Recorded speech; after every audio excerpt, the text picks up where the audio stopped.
FDU Charter Day Award honors individuals who epitomize the entrepreneurial spirit of the university. Charter Day honorees are outstanding leaders in their professions and in their communities. Tonight, we are honored and privileged to recognize Arthur Sukol, who retired as Senior Vice President, Finance and Chief Financial Officer of Diamandis Communications Incorporated, publisher of Women's Day, Car and Driver, Field and Stream, and Popular Photography, among others.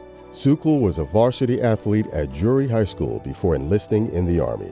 I was a young little whippersnapper and from North Adams, Massachusetts, who didn't know left from right at the point in time. So I entered the Army after I left after I graduated from high school. I spent 3 years in the Army, more than half of it in Taiwan, Formosa, overseas. Came back and I decided I wanted to go to school. Sukol began his career in finance as a junior accountant and financial analyst, attending Fairleigh Dickinson University at night in pursuit of an MBA. I was working in New York. It was my first job after I got out of college, actually. And I would travel from New York. I would drive from New York up Route 3, and thank God Fairleigh Dickinson was in Rutherford, just a right turn off there. I went to class. 2 hours later, I got back into my car and drove up to my home in Clifton at the time. So it was a very good experience, and it was a nice atmosphere, and I really enjoyed it. And that's what gave me love for Fairleigh Dickinson, those years that I spent in the class at graduate school. Sukol found his way to the Columbia Broadcasting System, rising through the ranks to become Vice President, Finance at CBS Magazines. In 1985, he and 4 other executives purchased CBS Publishing and formed Diamandis Communications. Sukol retired in 1990. A strong believer in giving back, Sukol, a 2017 recipient of the university's Pinnacle Award and a member of the FDU's Board of Trustees, has focused his philanthropic efforts on creating educational opportunities for students both at Bryant University and at Fairleigh Dickinson University.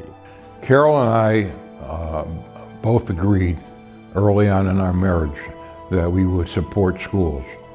I wanted to support Bryant, I wanted to support Fairleigh Dickinson University because I went there. I graduated from Fairleigh Dickinson. Fairleigh Dickinson's graduate program helped me get a better job and helped me earn more income.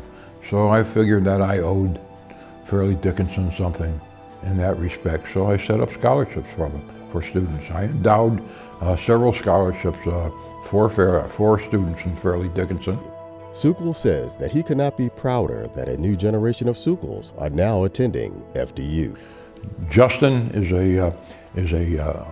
almost a senior at Fairleigh Dickinson, and he will be going to Fairleigh Dickinson Graduate School, majoring in finance, MBA. Joshua is a freshman at Fairleigh Dickinson, and he's majoring in film arts, and he loves it, and they both love it here. They both enjoy the school, and they're both getting good marks, and that's all that really counts, is that they love it and they're doing well. And Sukol's grandsons are proud to follow in their grandfather's footsteps and all of his accomplishments. It's a very moving thing to see, everything that he's done, throughout his career, all the stories and everything that I've heard, from my dad and his, my aunt and uncle growing up, all the strives that he made, all the business decisions that he made at as a CFO, to get to where he is now, and to be honored for it, to be recognized for it is. It's a pretty special thing. When he found out that this was my first choice school, he was really excited, because he's like, all of my grandkids are gonna be here. You give so many people the opportunity for higher education, and the fact that you do that gives you so much credit. I love you, congrats, and let's have a party afterwards.